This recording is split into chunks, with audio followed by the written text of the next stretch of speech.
Ignite the spark within oneself to light the path of holistic health. Hello and welcome to the Holy Health Podcast. I'm your host, Mitch. Thank you for joining us today. As always, I have here with me the most beautiful, amazing, doer of all things, Amanda. Welcome to the show. Thank you. So glad to be here. Yeah. I just really appreciate your presence and all of the work that you do. Yeah. Good. I'm glad it doesn't go unnoticed. You're welcome. For what? Noticing? Yeah. Yeah. Mm-hmm. So, how are you doing? I'm okay. I don't know. I don't have anything, I don't think, to share. There's nothing worthy of sharing this week. It's okay. Other than my annoyance of the lawnmower that's outside at the moment.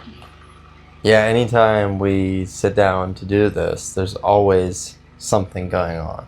Literally, this person never mows. Like, ever. Except for when we're recording. And we don't have a set time and day to record. It's very random, so that's cool. But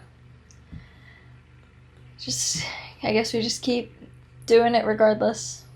Yeah, it's what I was saying in the beginning before we started. More adversity probably means do it. Yeah, like but a lot of people get discouraged with adversity so quickly. There has to be a limit, though. There doesn't have to be. I mean, we're going The universe doesn't care about your feelings. We're 4.5 years into straight adversity with this podcast. I'm sure a lot of other people will experience the same thing. I guess. If you want success, you have to be willing to go through adversity. Yeah. Conquer it. Overcome it. Well, I'm going to be extremely successful. So, watch out, everybody. Good. Yeah. Let's hope. That's how you have to think. Has to be something. There has to be something that makes it all worth it. Adversity. I mean, there doesn't have to be, but I hold on to that, or else I'm not good. You can't let it be an obstacle because it's going to be there. I know, but there are levels of adversity. Yeah, but it doesn't really matter. I know, but a person can only handle so much. I guess. I mean, can you? You can handle quite a bit. Every time I think, I can't handle anymore. You surprise yourself. The heat's turned up. I mean, I don't really surprise myself, but I'm like, I survived. Yeah, see? And you did it. I guess. So, yeah. How are you?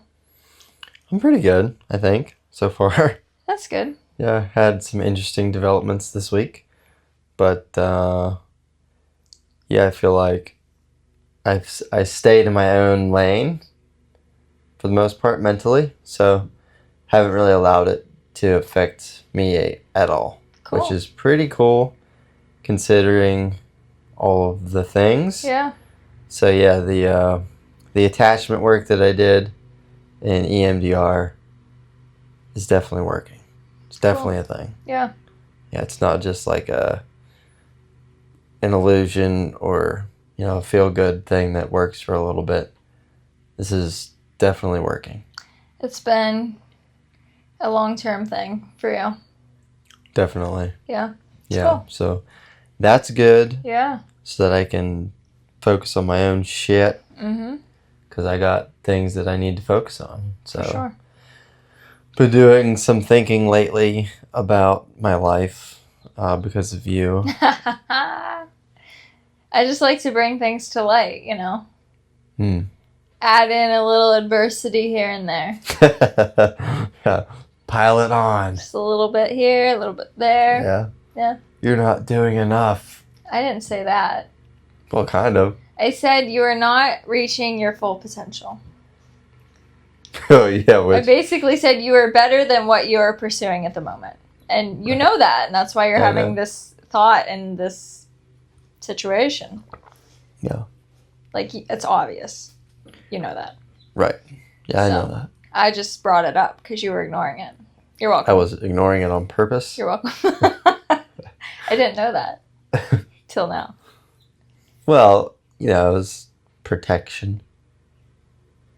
You know, For for you. me. Yeah. Trying to function in the world. Yeah. I mean, So. I'm also questioning everything. Before, real quick though, I keep thinking about it, but you are perfectly matching the chair right now. Your shirt. Shit. If you're watching on YouTube, you can see that he is one with the chair. I'm like a green screen. But anyways, so I have also been questioning everything lately. I don't know if I brought it up last week, but I don't think I did. But basically about like, so I'm like pursuing this path of like supporting people on their health journey and health mission. Mm-hmm. But I have been and am in a space where I practice what I preach, but I don't see the results. At least to a level I think I should see them at. So now I'm like, well, what's the point of actually helping people, quote unquote, in that space? Like, why am I doing what I'm doing? Why am I pursuing what I'm pursuing? What's the point of all of this? All kinds of stuff like that. Yeah, you essentially said everything that you believe in is a lie. I mean, I kind of feel like it is. So, not that it's a lie. Like, I eat healthy, I exercise consistently, I see the sun in the morning, like, I'm very consistent with foundational things.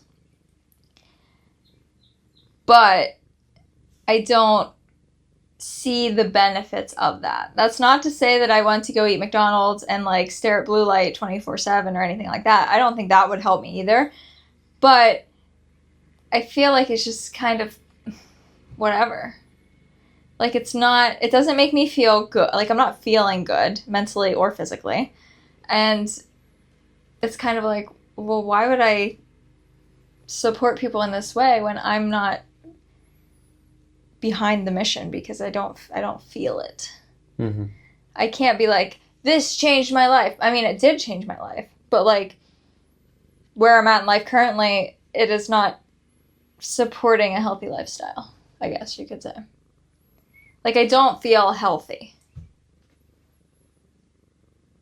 Which is a very hard thing to, like, quantify. Because the term healthy, like feeling healthy, when people say, I want to feel healthier, it's a really hard goal to hit because it's super everybody's subjective. levels are so different. And, like... But I would say that I bet you would feel healthier if you knew what it was like to not be healthy. But I do know what it's like to not be healthy. Yeah, but I feel like you're taking how you feel for granted in some ways. I mean, I don't know. Like, imagine if you didn't do the things that you do. Yeah, I'm not saying that, like, if I throw them all away that I'd be better off. Like, I don't think that at all. But I don't think that they are as powerful as I have been preaching. Because I don't feel the benefits and see the benefits of that long term. Yeah. Like, I've been doing all of these things for years at this point. But I am mentally very much struggling. Very struggling. And physically, like, I have issues. You staring at the child? Yeah. She was looking up at you. It's funny. So, it's kind of like, what's the point of me preaching these things when I don't feel good doing them? Well, it's a good thing we're talking about stress today. Yeah, which, I mean, I'm under extreme amounts of stress and have been for the past 6 years. So, like, extreme. There's your sign. For sure. And I know stress plays a huge role. It is the role. Yeah.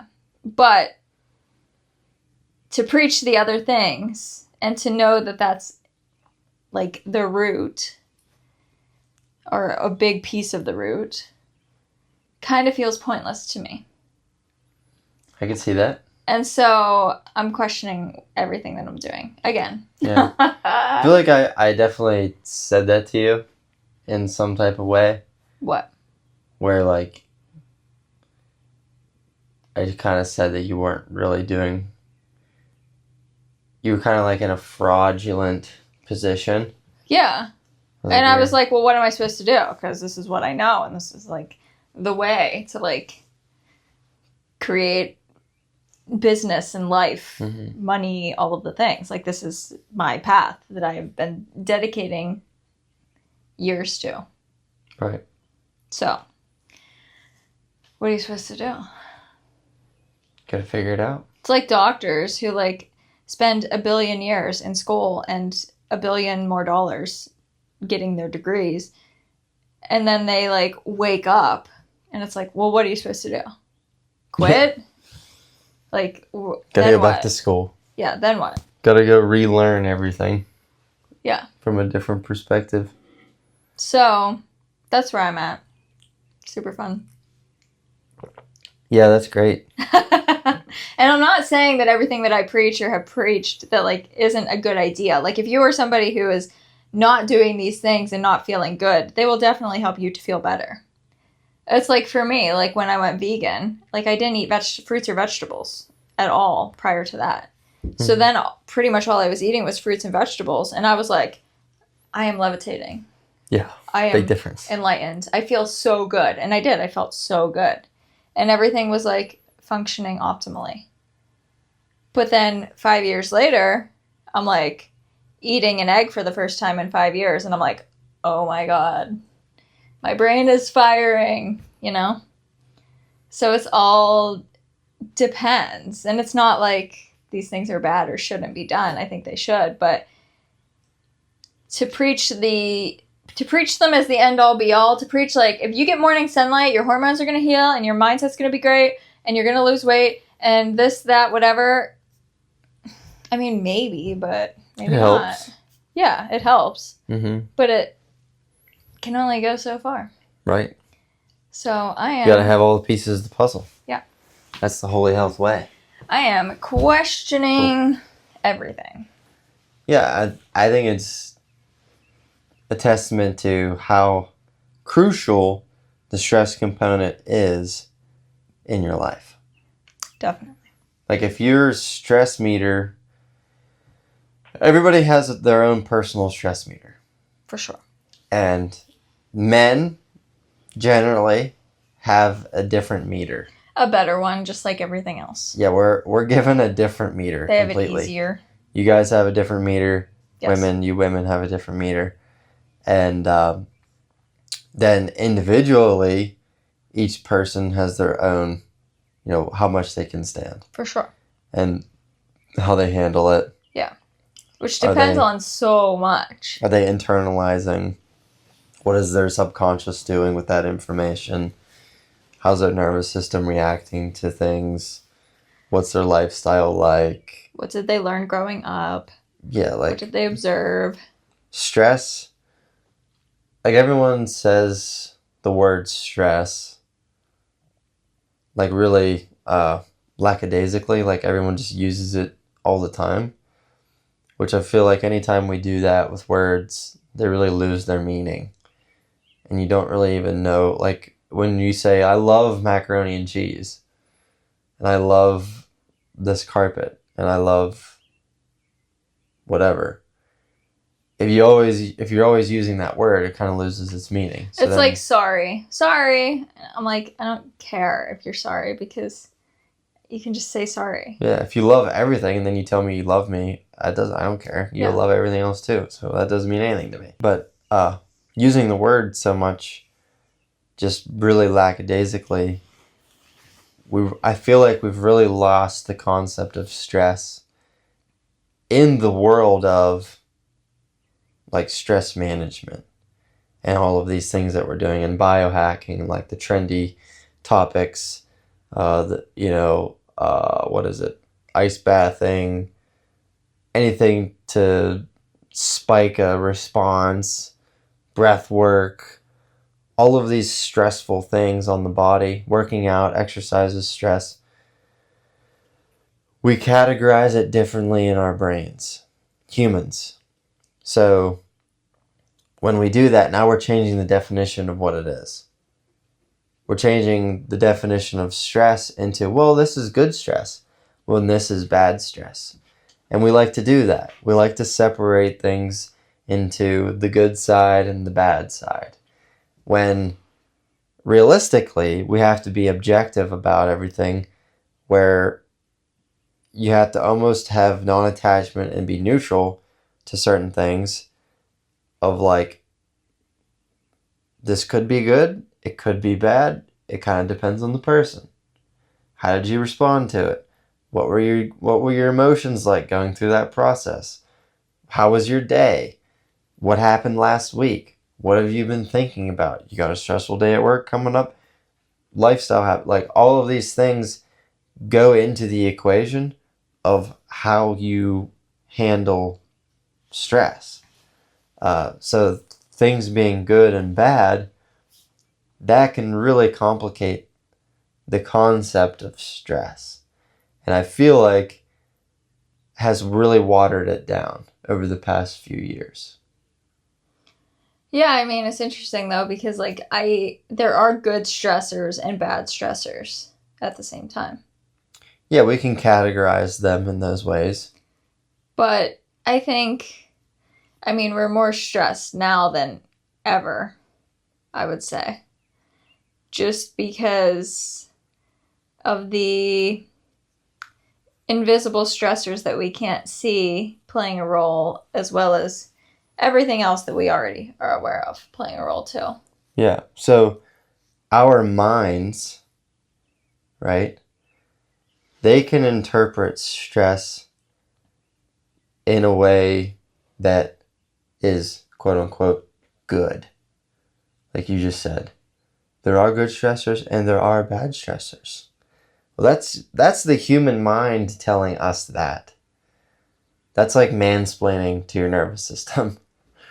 Like, oh no, hey, that was a good stress, buddy. Like, you don't have to get worried about that. That was a good stress. But the nervous system's like, well, what do you mean? It's the same shit to me. I don't know the difference. Yeah, I mean, if the system is stressed, stress is stress piling on top. Exactly. Stress is stress. So that was kind of like my point. I don't know if I made it very well until now, but like, stress is stress. So the nervous system doesn't have the mind that we do. It's attached to it, and then we give it meaning, right? So the meaning that we attach to the stress, I think, waters down the potential detrimental effects that we are putting on ourselves by putting ourselves into stressful situations and interpreting it in a certain way as, yeah, but I thought that was good. This is good. Meanwhile, your stress bucket is overflowing like a waterfall, and you have no idea why you're having all of these strange symptoms. Yeah. Sometimes you got to scale it back before you move forward. Yeah. I mean, that's kind of what I did when I did like a year and a half of basically Pilates only, because everything else just felt like too much. Yeah, what was that like? I mean, it was good. Like, I felt like I was able to do the workout without like struggling so much afterwards with recovering and just the way that I was feeling. And I'm somebody who likes movement and likes to work out, so like I would have a very hard time like eliminating that completely. So doing something a little less strenuous, or a lot less strenuous, was really supportive for me mentally, but also easier on my physical body. And then I got to a point after, like I said, a year and a half, where I was like, I think I can add in some more stuff. And so then I started to run like literally 1 mile 2 times a week for, I don't know, months. And then I added in another mile. So I started running 2 miles, and I'm still at 2 miles. and 3 days of weights, strength training. But then I was like, I feel like this is too much. So now I'm at 2 again. Yeah. So it's kind of like, depends on where you're at in your life, you know? Mm-hmm. And depends on how you're feeling and everything. But What's your stress meter? Being able to fine tune that, I think, is really important. Yeah, you got to be willing to adjust. Yeah. Make adjustments. Which is fine for me because I don't like weights to begin with. I just do it for the health benefits. So you'll probably never find me in the gym lifting 6 days a week. Like, that's not my vibe. But I still like to move. And so I try to do that in ways that are supportive for me and where I'm at. Yeah, I've even told you a couple times, like, I think you're doing too much. Definitely. See, the thing is, though, like, it makes me so much better mentally. Yeah, like, you feel good when you're moving. Well, even at, like, that day, like, the days that I work out, I am so much better mentally. Like, I just feel more stable and happier. Yeah, it makes sense. So it's like, it's a stress that I really don't want to give up because I see so many benefits from it. Definitely. Yeah, we were talking about that before. Like, you get to the point where, you know, maybe that stress bucket is getting full and you have to eliminate the good things in your life that you like a lot because there's so much bad in your life that you can't really get rid of. And now your life is basically forcing you to eliminate things that you don't want to eliminate. Yeah. Yeah, and I kind of refuse to eliminate the movement piece completely. Yeah. Yeah. I mean, there's always things that you can do that are still beneficial and you can get movement and stuff, but there does come a point where you have to give your nervous system a break. Yeah. And your nervous system will reward you for it. Like, that's kind of how it works. You give it a little bit of a rest and you're deloading the system. You feel lighter. You can start moving a little better. You feel less tired, fatigued, that type of thing. A little more chipper. Recovery comes back. Different things like that. Those are kind of the benefits that you would see from, you know, taking a rest week or deloading your system some. But I do want to talk about that a little bit more in detail because I think a lot of fitness people, specifically people that are doing resistance training, weights in the gym, stuff like that. This is mainly for an avid lifter, people that are doing it regularly. Like, you have a strong foundation, you're lifting weights, and you're strong. You're putting on you're putting on a lot of weight onto your nervous system because that's how strong you are, and you're like lifting. I think you have to really take a look at, like I said earlier, like all of the things in your life. So I'll give an example of myself for this. So, maybe a month and a half now, I've had a consistent gym routine of more than 3 days a week. Before, I was doing at least 3, maybe 4. And I wasn't getting really long sessions in. It was maybe like half hour, 20 minutes, and maybe a 40-minute day on a good day. So I wasn't really getting a lot done. I was still doing it like enough to maintain, enough to get blood flow, but wasn't really putting a lot on. And my job wasn't as stressful. Still stressful in a different way, but from... Not physically demanding. Yeah, physically demanding. It was pretty lackadaisical. Like, a lot of sitting. And now, that I've switched jobs, switched my routine, I'm in a job that is very physically demanding. So it's manual labor while also urgent manual labor. So the stress is through the roof in the environment. Like, across the board, mentally and physically. yeah, everybody is performing for time. Like, you have to do your job quickly and efficiently all day long. And if you don't, you get behind, and then you're even more stressed out, and then it's just a big thing. So, Gotta hit those metrics. yeah. That's how my previous job was too. Yeah. So something that I noticed probably 3 weeks ago at this point, like I was getting really tired.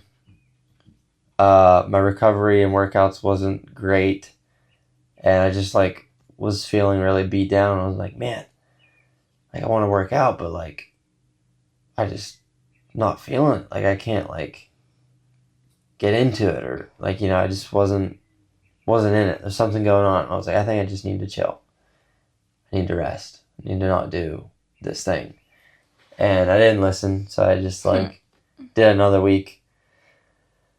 And while I was doing like we did like 3 sprinting workouts, so 3 weeks in a row, once a week.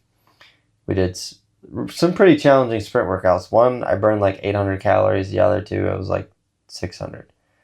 So it was a lot of work and very intense, and the nervous system was keeping track of that.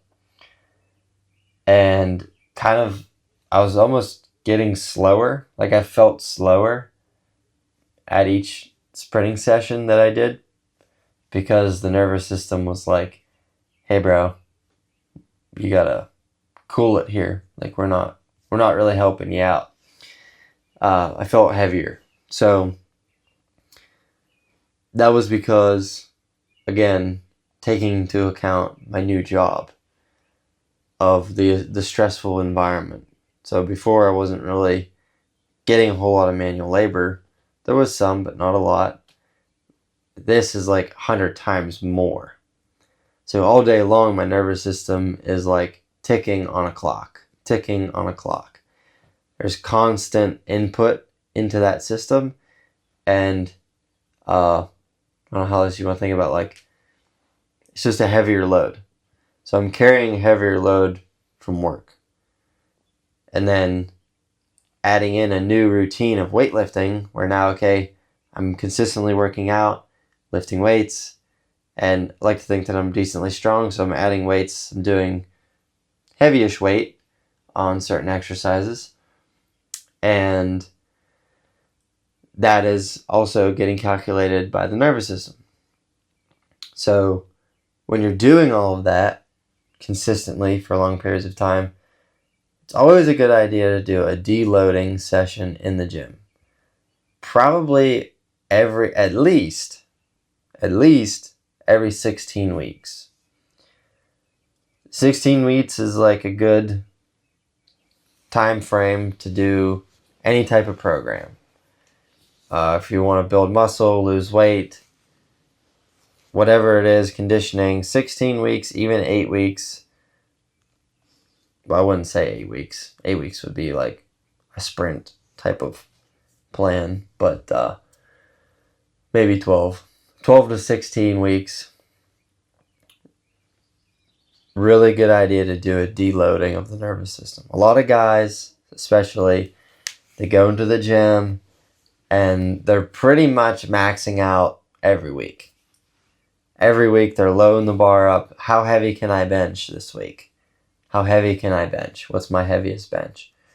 They're doing 1 rep maxes every week, or like 3 rep maxes. And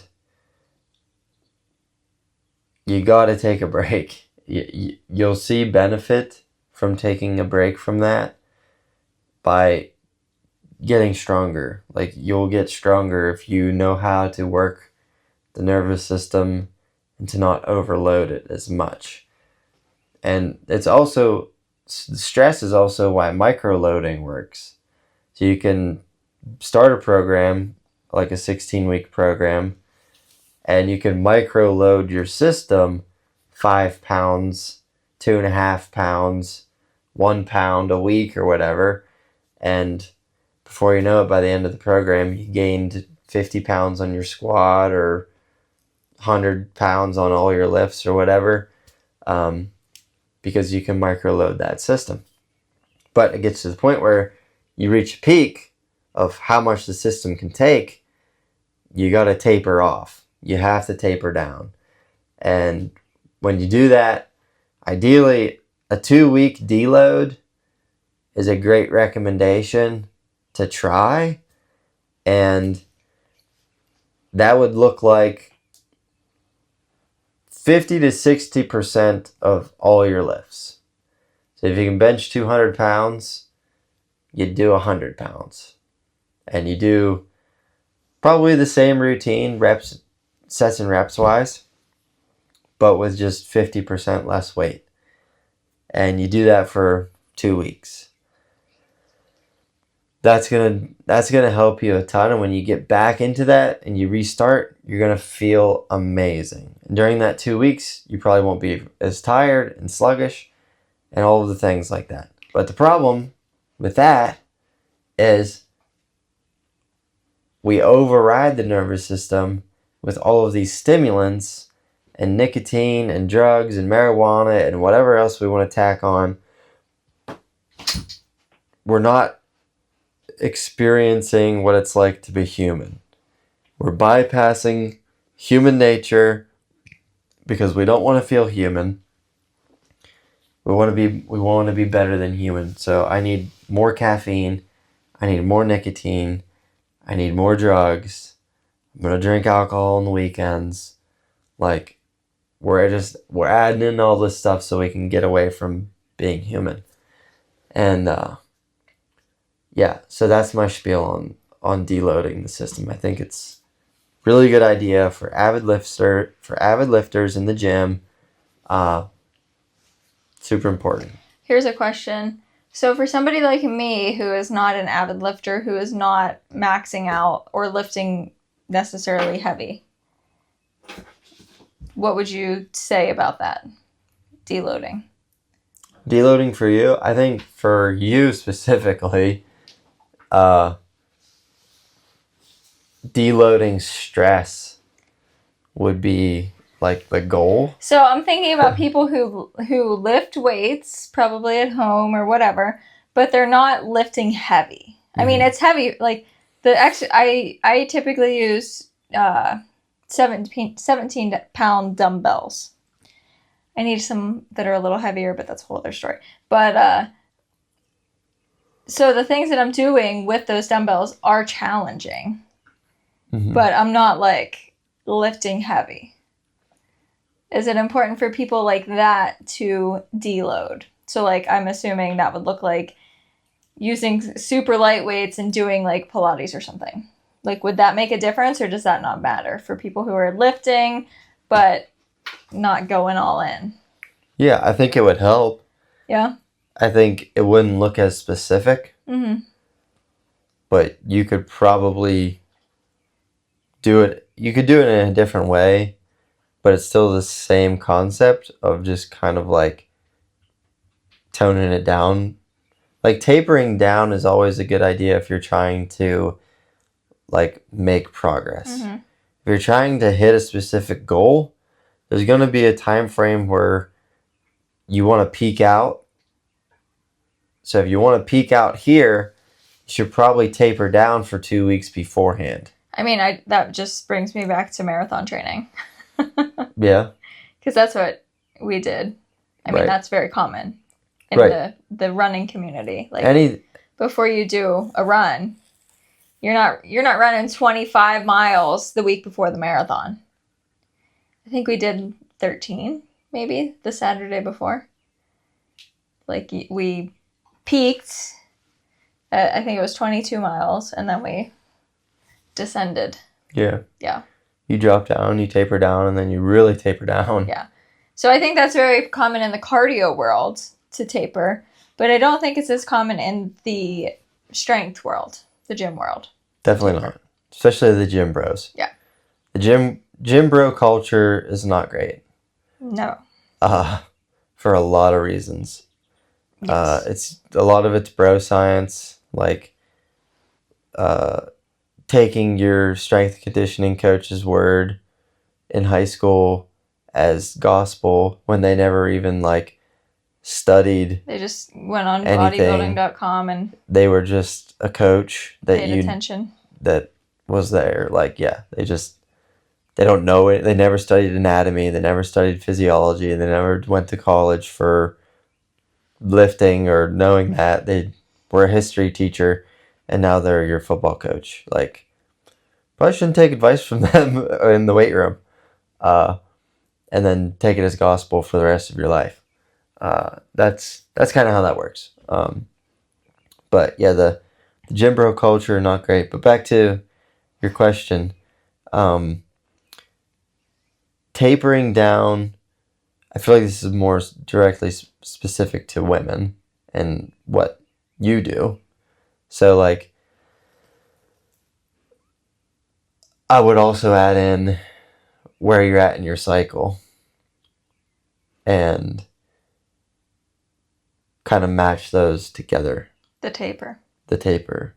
It would be kind of like on a 28-day schedule for you. And so I'd taper every 3 weeks or something. Well, you could think about it like that, but I would say I would say it's more of just kind of listening to your body, being intuitive. And if there's a week in that 28 days that you're not feeling great and you feel really tired, you feel sluggish, you feel like you need something and you don't know what it is, then maybe taking it easy that week. See that? And taking it easy means you're still moving blood, you're still exercising, you're moving with a goal in mind for a certain amount of time, but it doesn't mean the intensity has to change to some degree. I feel like I do that. Yeah, I think you do too. Yeah. Like You do it intuitively. You don't have a schedule. You're just like, I didn't feel it this week, so I did this instead. Yeah, I mean, I have a schedule, but I'm okay to kind of shift it if I need. But I always get it done. Right. Like, I'm always lifting some type of weights twice a week. Lately, it's been Tuesday, Thursday, and I do cardio on those days too. But, like, it all can vary. Like, yeah. It doesn't. I don't have to be like, this is my program and I'm sticking to it. It's just I have to do weights and cardio twice a week at least, and then I do other stuff on the other days. But let's say I get my period on Tuesday and I'm like, I don't want to go run or bike or something. I'll just work out on Wednesday. Or if I know it's coming, I'll just do it on Monday before it comes. So like I always make sure that it happens. Yeah. But I'm not married to the rigidity of like what I feel like I'm supposed to do. Right. Yeah, there's kind of two ways of thinking about it. There's the rigid system of a programming where it's 16 weeks and this is what you're doing for the first 8, and then the next 4, and then the next 4, and we're tapering, and then you peak. Like, there's a time and place for that. Right. Like with marathon training, like I wouldn't be, oh, I don't feel like running 12 miles today. Like, too bad. I'm training for a marathon. But, like, I'm not doing that. I'm not training for anything. I'm just training for life and longevity. Yeah, so exactly. I can be flexible. And that's most people. Yes. And listening to your body, it's really important. That's pretty much that's the basis of this conversation, is being able to listen to your body. I think where people get confused, though, is like today. I woke up and I'm like, oh, I don't want to run. I don't want to bike. I don't want to lift the weights. Like, I don't want to do any of it. So I could very easily be like, oh, my body's telling me to rest. But my body was fine. Like, I did it. That was your mind. And it was fine. My mind was the problem. Yeah. But a lot of people kind of get those two confused, or like use the mind as like a convincing mechanism that like, my body's so tired. And it's like, You have to be clear on those things and be honest about it, because your mind's still going to chatter and tell you that you shouldn't do it for all of these stupid reasons. Yeah. It's hard to be clear when you're addicted to nicotine, caffeine, energy drinks, coffee all the time. Yeah, I mean, and you can override it. It's like, I'm tired. Too bad. Doesn't matter. Yeah, too bad. Here's a rain. We're going to make it rain. 300 milligrams of caffeine right now. It's crazy. Yeah. Oh, you said the R word. Oh, I did say the R word. My gosh, that's traumatizing, huh, Sorry, Lily. It's not going to do that. So yeah, you can override that pretty easily with some type of stimulant, and move on. And being tired doesn't exist for you because you're on something. Yeah. I don't get tired. Well, that's because you're not aware that you actually are tired. You know what's crazy to me? So I've been working at Starbucks lately. Not working at Starbucks. Well, no, I don't work for Starbucks, but I take my computer to Starbucks and I sit there and work. Yeah.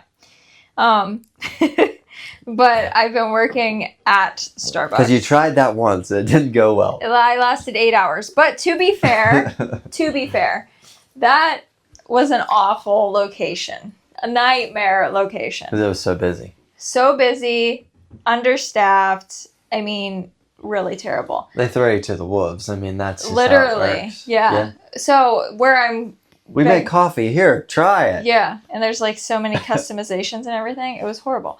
So where I've been working, I think I could probably grasp it and like actually do it though, because it's much more low key. So there would be easier learning opportunities. And like, we have 400 people here.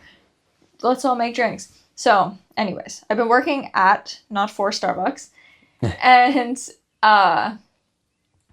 they were talking, like the employees, I'm the only one sitting in there working other than the actual workers. And so they talk a lot. I eavesdrop because what else am I there for?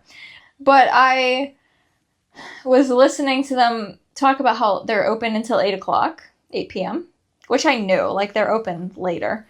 And I'm like, that is so wild to me because, yeah, they have some caffeine-free options, but not that, I mean, you could get decaf, I guess. But, like, I assume that a lot of people aren't going that route and they just order their drinks, like, caffeinated up until 8 p.m., which is just crazy to me. It's just so crazy. Isn't I know lots of people that drink coffee all day long. I mean, I do too, but it's just wild to me that that's how people exist. Yeah. Something else that's really interesting about that is, like, not only are you getting this big hit of caffeine, especially later in the day, potentially, but any time of day, but you're also getting a humongous hit of sugar. So from those drinks, yeah. Like a double whammy if you're doing, like, Starbucks drinks or something like that. It's like, bang, bang, caffeine, sugar. Crazy. Which, first thing in the morning, like, I always preach, before you take you should prolong caffeine as long as you can. But most people, like, groggily, like, zombie walk their way to the coffee maker. Yeah, right. And first thing, as soon as I wake up, I'm getting there, I gotta drink it, and, like, that's how I survive. Do you think, for those people, it is the caffeine that hits first, or is it the mental recognition of, like, I'm drinking coffee, so now I'm awake? Which comes first? I feel like it's a bit of both. Yeah. Yeah, I feel like physiologically, the caffeine definitely has an effect on the adenosine receptor in your brain, which makes you feel fatigued. So that also plays a role, but technically, you're not really digesting that instantly. It's more of a delayed process.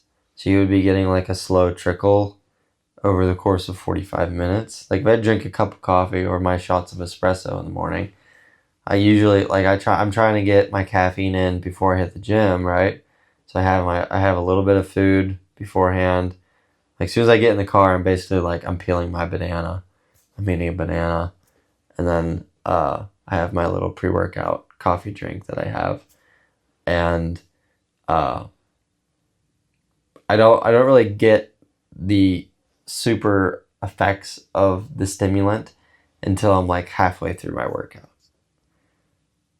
Obviously, when I get there, I'm still like a little bit groggy, but it takes some time for your body to digest the caffeine in the first place. Mm-hmm. So there's definitely a both and Yeah. to that conversation. I thought so. Of like, don't talk to me before coffee. And then you have your coffee and you're like, oh, it's so good. I can talk now. I'm awake. Yeah.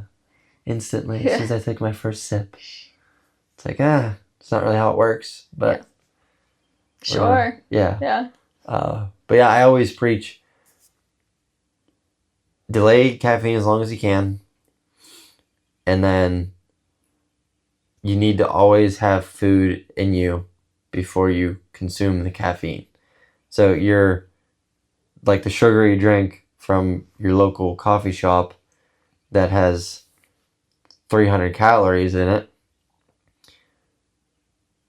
That's not your breakfast. That shouldn't be breakfast. Could you burn those calories? Is there a situation where you could do that and it would be fine? Probably. But that's not most people's situation. Like if I went to Starbucks, got that drink, that would be like my pre-workout. And I'm instantly in the gym, burning glucose, using that actively as it's happening. That could be a situation that would be okay. But without doing any of that, like that's how you wake up, that's how you start your day. That is a horrible, horrible way to start your day, objectively speaking. Like from a scientific standpoint, that is a horrendous way to start your day. Yeah. I love going to the grocery store and judging people's carts. But my new hobby is sitting at Starbucks and judging people's orders. Because I am just like amazed at what some people are like drinking. It's like venti frappuccinos. Just like straight. I'm like, what are you doing? It's like 9 a.m. Yeah. I'm like, wow, that's breakfast. wild. It's crazy. I mean, I'm sure it's delicious and all of that, but yeah, I'm just like, whoa. Or like kids come in. Kids will come in and like teenagers, and they're like ordering these like venti, like lattes and stuff. Venti's a big one. Yeah, large. Okay. Yeah. I went to Dunkin' the other day and I almost ventied my. You're gonna have a venti? Oh. My tea. Large place. Yeah. But yeah, I am just like I'm like, how do these people handle this? It's just crazy to me. Well, yeah, and then They start them young too. So, yeah. They do. There are tons of parents out there who let their children drink caffeine. Lots of caffeine. Yeah. Starbucks fancy caffeine. Sugary caffeine. Crazy. Not a good idea. No. Not a good We're like talking like 10 years old. Yeah, It's insane. Bad idea. Insane. Anyways. So What's that doing to a 10-year-old nervous system? I mean, lots of things health-wise, but so like everyone talks about the crash, Mm-hmm. What I've observed recently about like an N=1 experiment. If I spike my blood sugar before 8 a.m., the rest of my day is screwed. How would you spike your blood sugar? Do you want to share with the class? Donuts. How many? At least 3. He's not right in the head. He has a mental illness. I was trying to get my calories in. There's other ways. Do the Brian Johnson and just drink olive oil.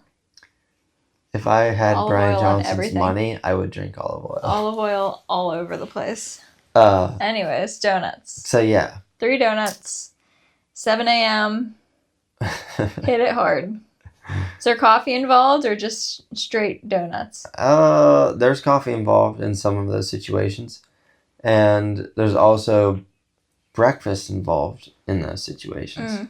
Like there's times where like I have my pre-workout banana, my coffee, then my breakfast parfait on my way to work, and then if I eat a donut when I get there, or two, the rest of my day is screwed. He's and that is sleeping. And that's with eating foods that have protein and fat and good stuff in them. It just totally... Prolonging your sugar intake is the best idea. The longer you can wait in your day, the better off you're going to be. As long as it's not like right before bed. Yeah, with stuff like that. There's a weird timing thing about it, I think. I think 8 a.m. is a good idea. Like for sugar? Yeah, sugar, it seems to be weird. Like your blood sugar specifically. Like spiking it in that way before 8 a.m., it really seems to screw the system up big time. Well, yeah, I mean, that would coincide with cortisol spikes. Right. Yeah, so you're really screwing your adrenals up in like the circadian biology of cortisol. So, I mean, that's obviously involved there, but it seems to be a big problem. And that's just something that I've been experimenting with personally, of like trying it like around 7 a.m., spiking it hard, and then the rest of my day I'm like, man, I just can't wake up. I'm groggy like all day long. I'll eat something and then it's like boom, blood sugar crashes and I'm tired. I'm like, oh man, what's going on? Like maybe I should have some coffee. Like I'm so tired. I mean, I haven't did that experiment, but for me personally, I think it's best to prolong sugar as late as I can. Processed sugar, not fruit and stuff like that. But like, I think it's like a 3 to 7 p.m. is like my good spot with it. Like I have the least effects. And I always attributed that to like, I built a great foundation through all of my meals, basically, or most of my meals. And so my body doesn't take the hit as hard. I don't know. That's just my own personal hypothesis. But I could see how, like, if I eat sugar first thing in the morning, which is really rare, but if I would, I also do not feel good all day. Yeah. It has an effect. Definitely. For sure, objectively. So, doing that is not a good idea. And that coinciding with stress and caffeine consumption and, being groggy and not listening to your body and all of these things that we've talked about, that's just another little pro tip, I guess, to keep in mind if you're the type of person to listen to your body and to have the awareness to not do certain things just because you think that you should or you can or you feel a certain way or you don't ask questions of why you feel certain ways. Like I told some guys at work, I told them that. I was like, spiking your blood sugar first thing in the morning, you're going to feel like shit all day long. And they're like, really? You think? Maybe that's why I feel so tired. I'm like, yeah. Like, you're drinking pre-workout first thing in the morning and you're drinking a sugary drink. See, those are people who could benefit from the foundations that I am feeling things about lately, Like, oh, yeah. If they started to live the way that we do, they would be like, oh my God, I feel so good, Yeah, they would be like, holy crap, I didn't know that I could feel so good. Yeah. Like, I felt good before, but now I feel really good. Yeah. Yeah, it's just like basic shit. For sure. Yeah, and, I mean, nobody learns this information, really. You're not really taught it, and, like, unless you have an interest in it, like I do and you do, you're not going to sit there and learn the information. No. You're just going to do what you've been doing since you were in high school or grade school even. Yeah. Like I jokingly said to you about a lot of these guys, I can guarantee their moms pack their lunches in grade school and they're still doing this. They're still eating the same stuff that they were packed in grade school. And now they're 30, 40, working a job, and like that's what they eat for lunch. Yeah. The same stuff they had at grade school. Got my snack pack, got my gummies, got my little Ritz crackers, got my cheese stick, like Rice Krispies, sugary little, there's little mini muffin donut things that come in a little package, Pop-Tarts, all the stuff. Mm-hmm. Like that's same thing. So, that's a whole other conversation. For sure. But the back to the stress component. So like if we're doing that constantly, whoa Molly. If we're constantly spiking blood sugar, caffeine, sugary drinks, stressful work environments, lifting weights, doing all of this stuff all the time. Like I said in the beginning, the body doesn't know how to interpret that. Yeah, the body's always stressed. It's always stressed. Always listening to music or podcasts or the TV background noise. All of that is stress to the system. Yeah. So we have to pay attention to that. We have to look at certain things.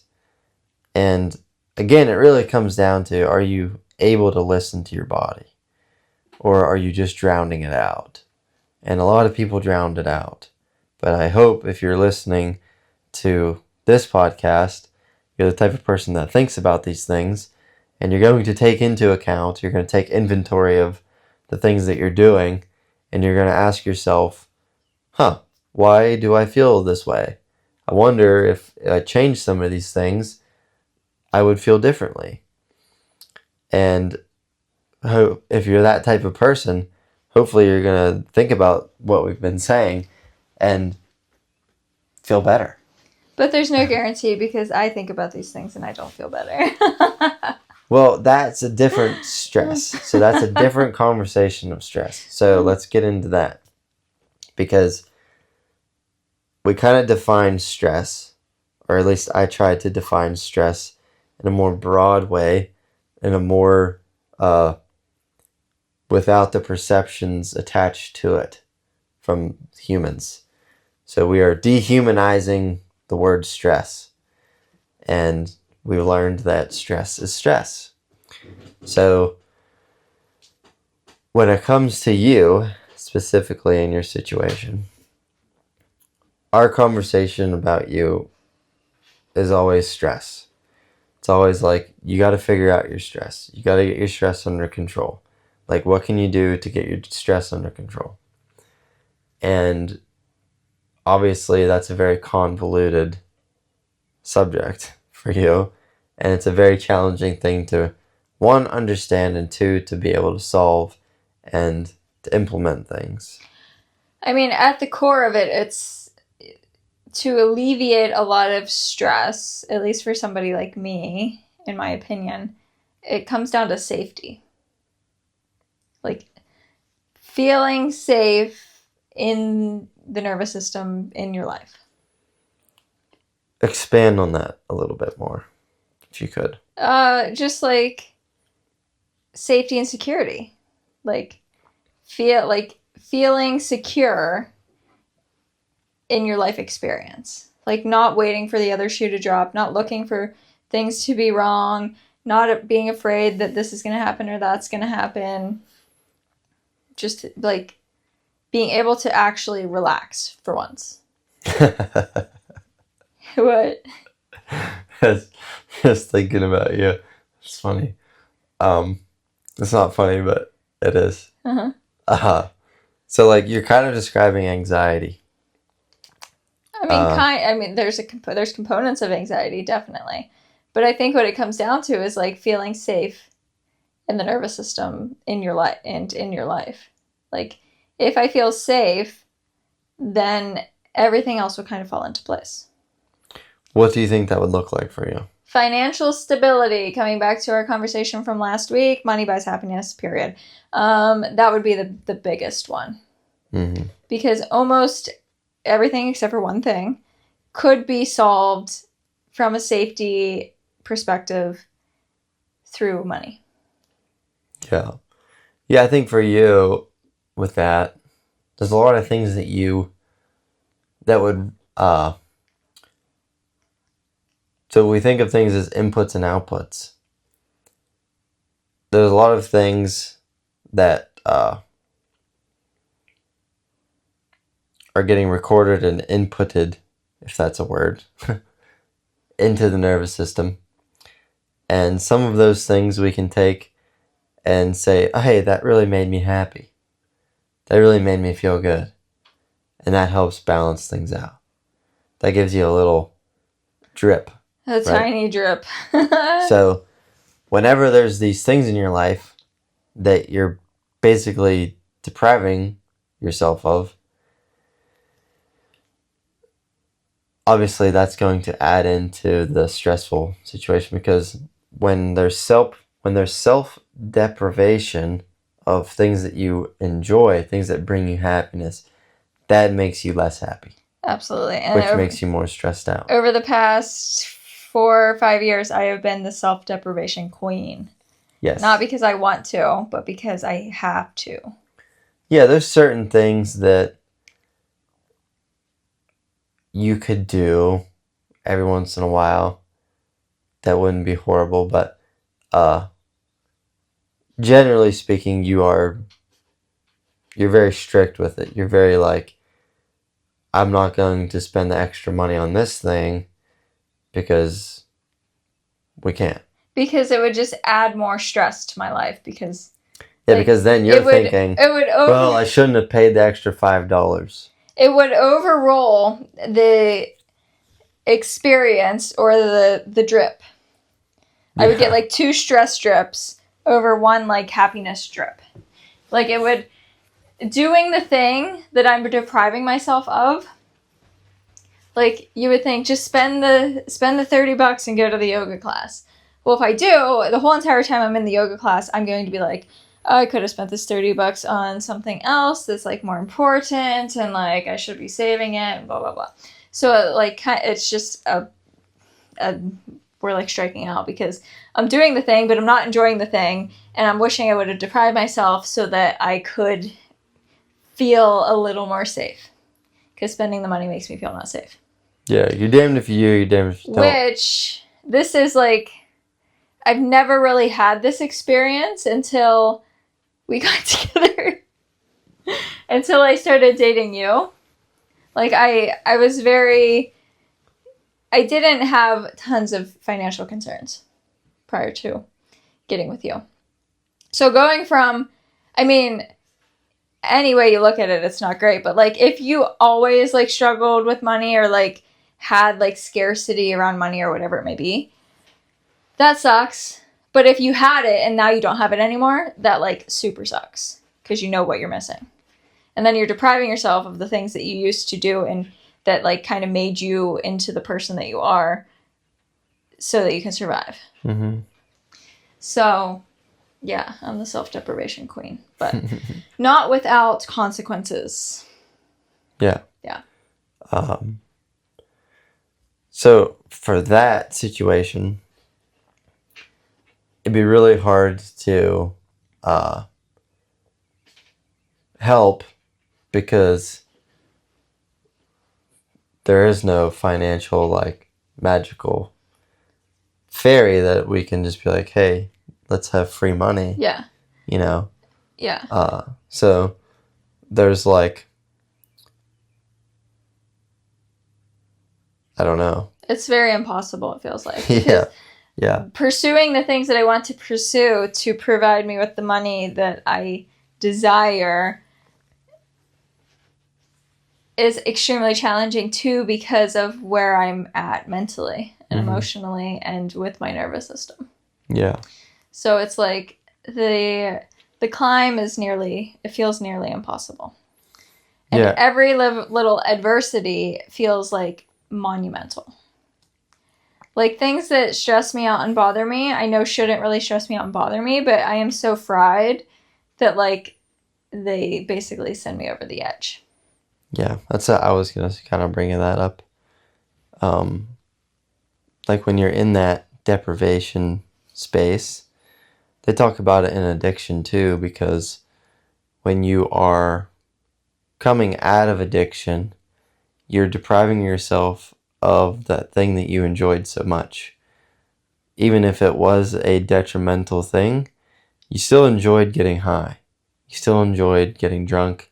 You still enjoyed fill in the blank. And then when you deprive yourself of the things that you enjoyed, it's a very challenging thing to get through and to figure it out. And that's why you have to have the right motivation of why you're doing the thing that you're doing. You can't have a superficial reason. You have to have a deep one that makes you become a new person. So deprivation itself, when you're in that space, it's a very strong area of your mind. And for you, I think like you're not like you're high maintenance, but not really, where you have like, you just have high standards for things that should be pretty attainable, like say in the health food area. Like we eat healthy, we spend money on organic food that we think that we need to eat, and we buy good food. We go to the Whole Foods because we like that experience and there's good food there and we can buy all sorts of stuff. But there was a time where we were going to Whole Foods and we were dropping $300, $350 a week for two people. Yeah, we were just buying whatever glorious. We wanted. I mean, up until that, and during that point, I have always bought whatever I wanted. Yeah. Like, always. Until... And it's not... And when you say that, you're not saying you bought whatever you wanted. You're saying that... I spent freely. You wanted to consume a product and you bought it. Like, you weren't just budget. Like... I'm going to buy a couch, and I'm going to buy a purse, and I'm going to buy this, and I'm going to buy that. I'm talking food mostly. Health stuff. Yeah. Yeah. Like, I went to Whole Foods, and I bought whatever I wanted. I bought chocolate. I bought, like, frozen blueberries and whatever I want. Like, any fun and fancy cereals, like, a bunch of kombucha, whatever I wanted. I would just put it in the cart. Yeah. Forever.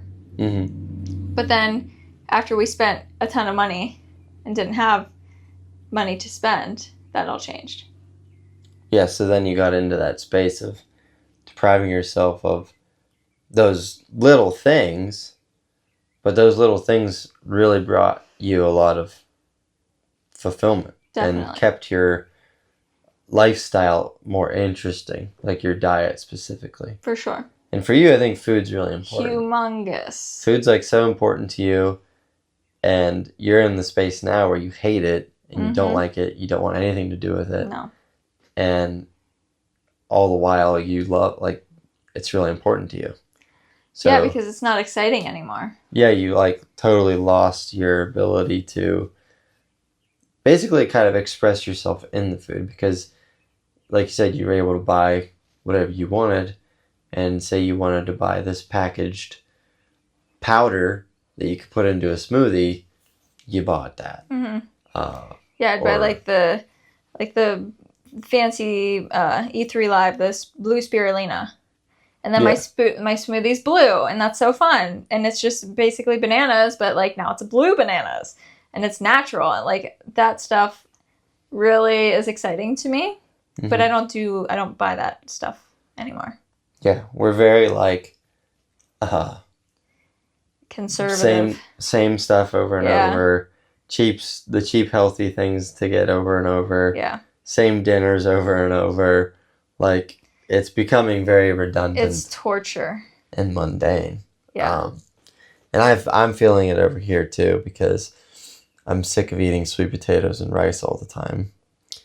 And regular potatoes. Like, it's either potatoes or rice. And I'm like, I don't want them. Yeah. I don't want to prepare them.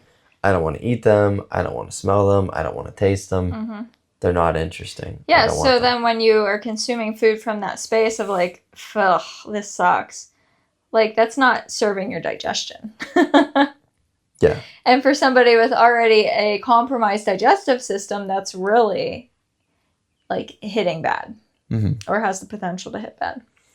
Yeah, I mean, it's just more stress. Yeah, so it's all connected. And it's very interesting because it's like, okay, so you're in this circumstance and you, like, are trying to get out and you've been trying to get out, but, like, for some reason you're not supposed to be out and you barely are surviving. And it's just kind of like, well, what are you supposed to do? You know? Like, am I supposed to not deprive myself and then be more stressed about money? Like, what? I don't know what I'm supposed to do. Mm-hmm. Yeah, it's like, how do you overcome the stress when you can't solve the problem of the stress? Yeah. Yeah, that's a tough one. The mental stress that you're under, I think, is kind of one of the, like you said earlier, like a major part of the root. Definitely. Of why you feel the way that you feel. For sure. And if you could get out of that, or have, basically, I think bringing more financial influence or stability, into your life, security, would help you feel safe. For sure. For sure. And I think a lot of women experience that, and a lot of people in general experience that. Like, when you have more money, you have less immediate problems. Like, you can have more fun. Yeah, I mean, you still have problems, of course. It's not like problems just disappear when you have money. But, like, they're different problems. They're bigger ones, yeah. It's not like, oh, okay, I have to spend $130 on therapy just because my insurance sucks, but I don't have $130 to spend every week on therapy. Okay, well, I guess I won't go. Mm-hmm. Like, but if you have the money, then you can get what you need. Right. You might still be messed up, but you can get the support that you need. Yeah. So, yeah. And just doing things that make you happy. Like, almost everything in the world that could make you happy, you have to have money for. Even if it's like, I'm going hiking in the woods. It's like, okay, well, you still have to drive to the hiking place. And, like, is there an entrance fee? Are you going to, like, a national park? Do you have to pay to get in? Like, what food are you taking there? Are you going to buy food? Like, there's always some component of money involved in all of it. Even if it's, like, a free activity. Definitely. So. You got to pay $4 a gallon in gas. Yeah, like, where are you going to park? Like, you have to pay to park type of thing. So, that's where the deprivation kind of comes in, because it's like, people always say, it's like, nature's free or whatever. And it's like, yeah, but, like, you got to get there. You got to, like, figure that out. Mm-hmm. And it's not like it's extreme amounts of money usually. I mean, it's cheaper, for sure. It's still a thing.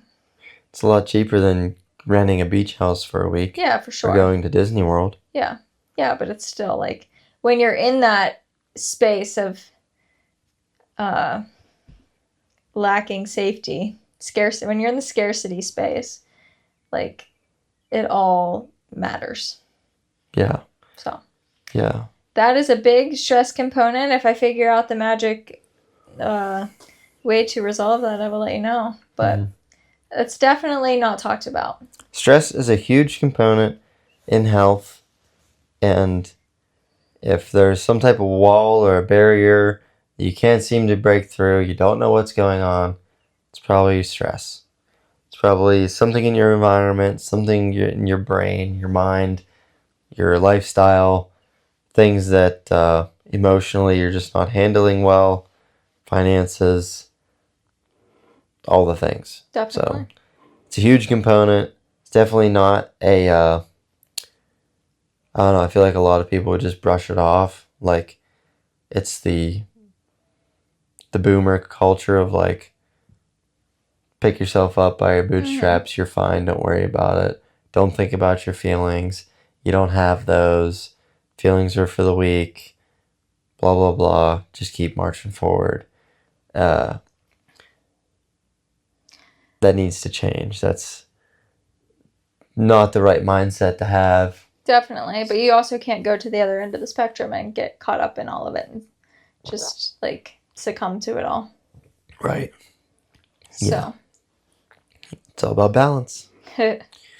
Balance it out. There you go. Holy health lifestyle. So something else I have written down. How much do you need? How much stress do you need? And I wanted to talk about that because of all the trendy things that people do. Like, you know, if we can categorize them now into good and bad, how much good stress do you need? I think there's not a definitive answer that I could give. It depends. It would definitely depend. And that's a great answer. And nobody likes that answer. But it's a good answer because it's individualized. Everybody has their own meter, like I said. And exercising is a good idea. And that can look different in a lot of ways. You could just go for a walk. An intentional walk. That can be exercise. And that's not stressful in the nervous system. It's actually very calming. You get outdoors, you get fresh air. It can be a good idea to do that. But there's always a line that you have to be aware of am I lifting too much weights? Is this having an effect on how I feel? Definitely can. If you're overloading your nervous system with heavy loads in the gym, you need to think about doing a deload. That would be a good idea. Take a couple weeks, don't lift a whole lot, go through the motions, get some blood flowing, get the intensity way down, and then get back after it in 2 weeks. That's a good idea. But like being able to adjust and like plan for that kind of tiredness and fatigue, that's also really important to think about. And that's the depending part, like being aware of it. And maybe you had a rough week at work and that really weighed on you. It really brought you down. You kind of noticed you were more tired, or you know, whatever. It's always a good idea to adjust things. And that doesn't mean you're switching your program or quitting your program or your whole world's crashing down. You can make adjustments and everything will be okay. You got to play the long game. We're here. That's what we're here for. This is longevity. We play the longevity game. So you got to take that into account too. We're not racing the clock to get fit. We got time. And to recognize that fit is a spectrum, and you don't have to be fit, you don't have to look like the fit people, you know? Yeah.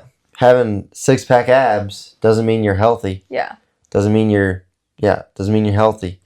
I think a good example is, so we watched the UFC thing the other week, and like some of those dudes just look like dudes. Like they don't look strong. Yeah. Like they just look like dudes. Like regular bodies. dudes, Yeah. But like they're extremely strong, and you wouldn't want to come across one. They are a weapon. Yeah. You don't want to mess with them. But you wouldn't know. They would kill you. They could kill you. Yeah, with their bare hands. They're not trying to. They're wielding their body for performance, not for looks. Essentially, yeah. Mm-hmm. I'm sure they could get to the point where they look like conventionally attractive, but like they just look like dudes. Right. And so I think that like keeping that in mind of like, just because somebody looks good doesn't mean that they are capable of amazing things. They could probably lift heavy weights, but like, is that it? Yeah. You know? Maybe not, maybe. But I think like re-evaluating your belief of what a fit and healthy body has to be is a good idea. Facts. Yeah. Facts.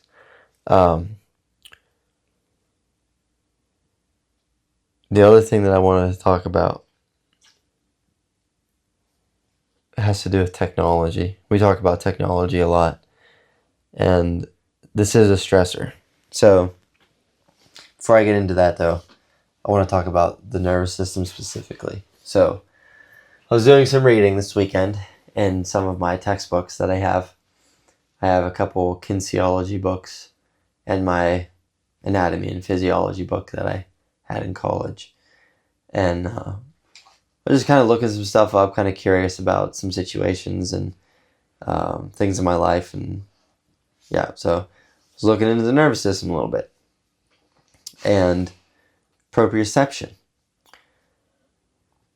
So there's these things called, it's discovered by these two Italian physiologists or anatomy. They study anatomy. One guy's name's Piscini and the other guy is Ruffini. I think that's how you say their names. They're Italian.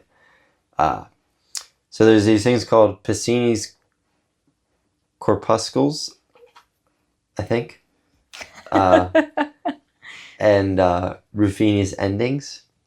So these are basically these little globs, we'll say, inside of the nervous system in your body, like your musculature, that when you move, they become deformed, and that deformation of these, like Piscini's corpuscles,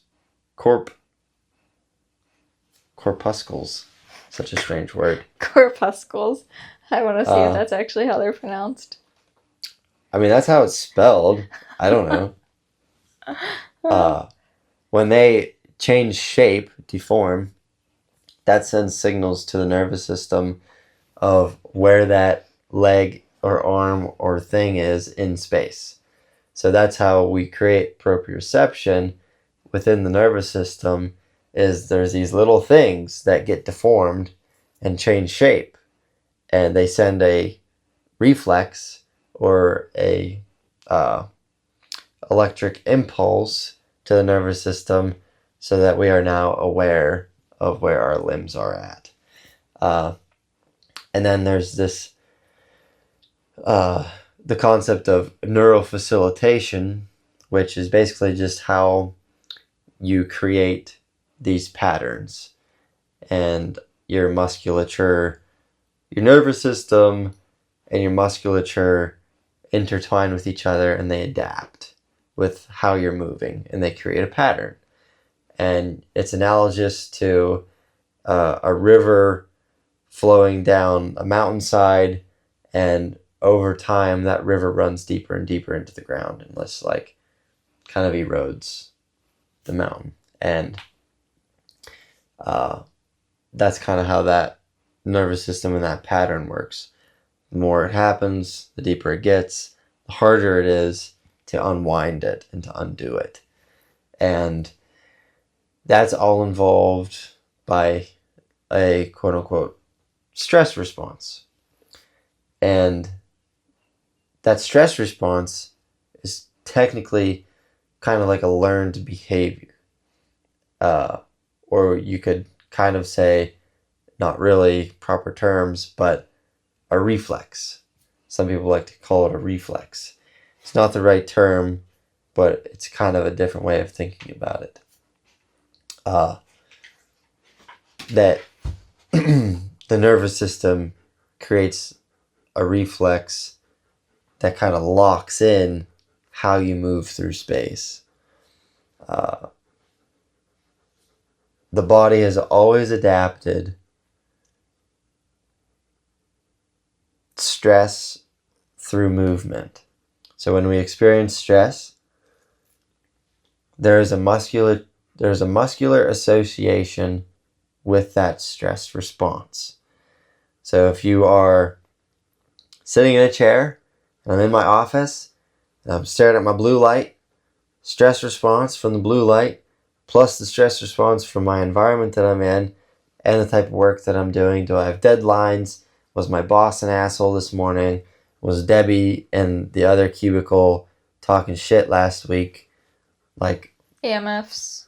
all the things. So whatever muscles that are active in the way that I'm sitting in my chair during that process, those are the muscles that are getting the association made in the stress response. So that would be like your hip flexors, depending on how you're sitting. Could be core, could not be core, could be your back, could be, other parts of your body because you're not sitting properly. So it could create a whole slew of problems. And that was just a very specific example. So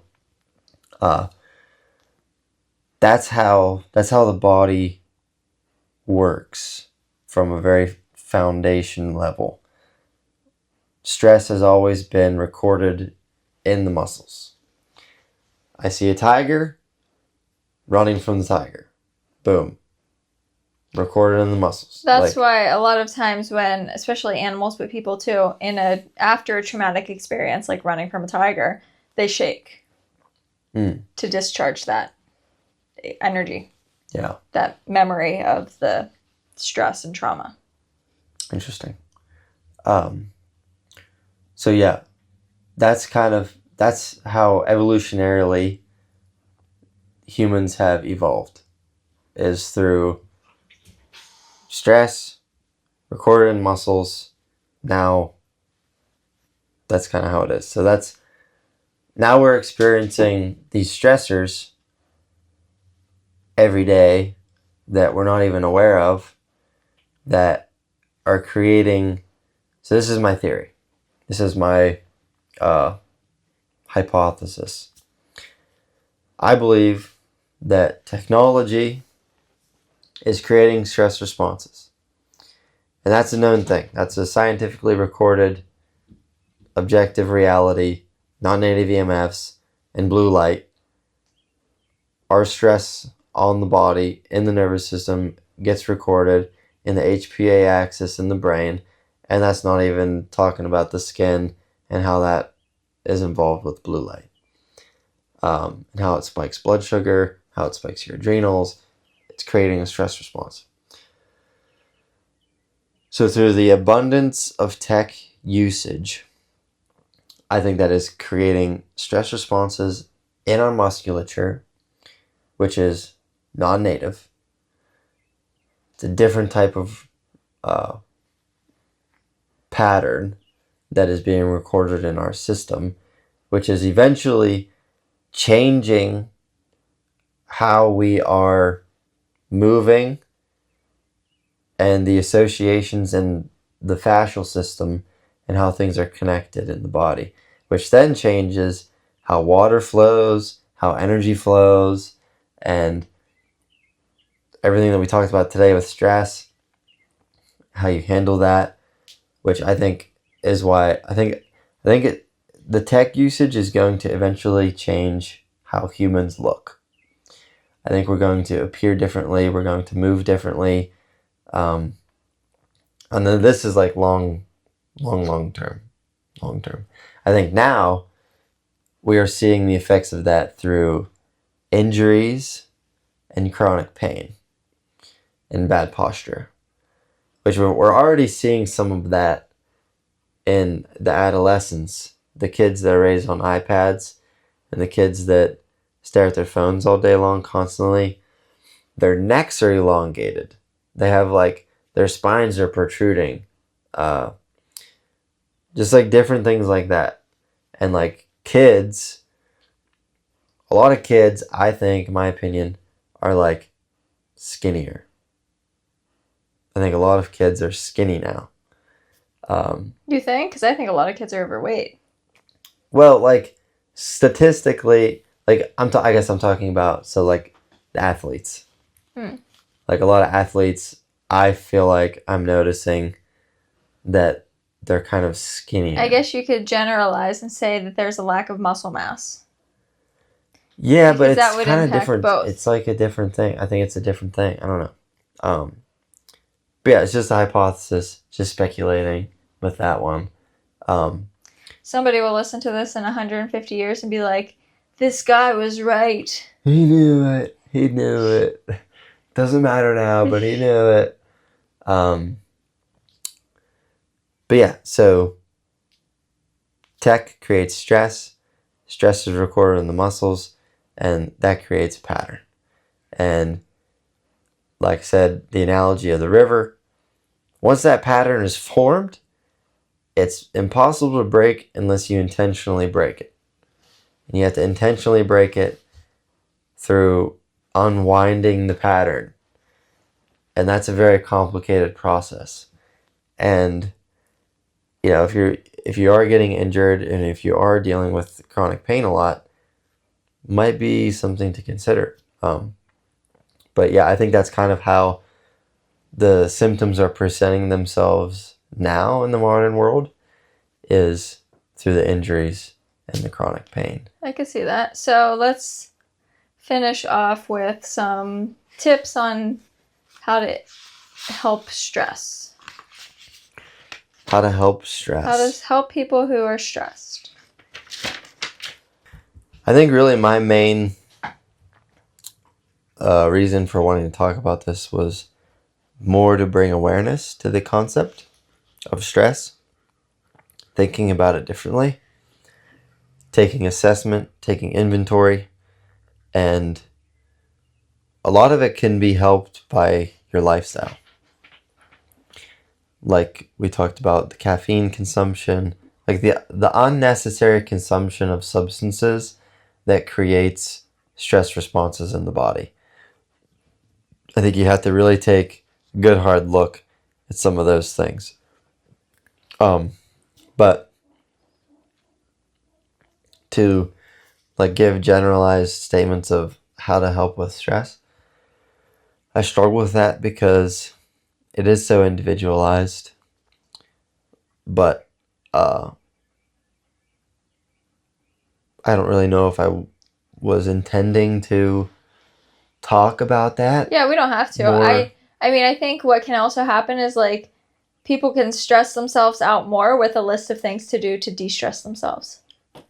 Yeah. Because then it's another thing that they have to do, where it's like, okay, I have to do my yoga, and it's not working. I have to go outside for 25 minutes, and like, so you add in these de-stressors, which are additions to your life, when a lot of times you just need to be subtracting and just like literally chilling, which doesn't mean scrolling on your phone. It means like staring at the wall. Yeah. I mean, that's a good point. Staring at the wall. I mean, sounds dumb. Legs up the wall. Bonus points. The idea of that is you're not doing anything. You're like decompressing from existence. And that can be really overwhelming. I think a lot of people struggle with that. For sure. I'm not doing anything. So that means I'm not productive. That means I'm a loser. That means that I suck. Me. I am not the right person. I'm wrong. If I'm not doing something, I'm wrong. And you feel shame for that. And you feel guilty for that. And you build up all of this pressure on yourself because you're just sitting there doing nothing. Me.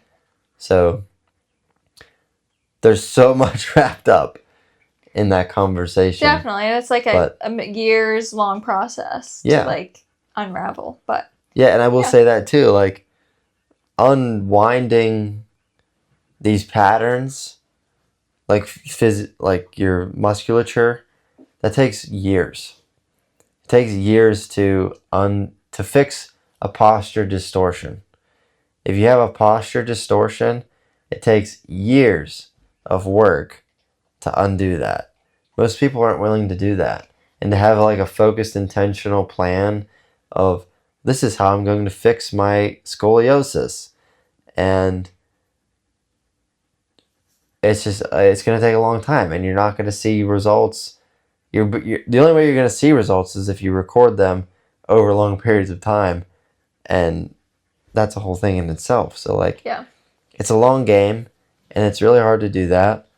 But, yeah, I don't know. Cool. Yeah, we don't have to. That's cool. But Anything else? anything else? Yeah, I don't know. I just wanted things to be brought to light. I think that was the main idea here. Yeah, cool.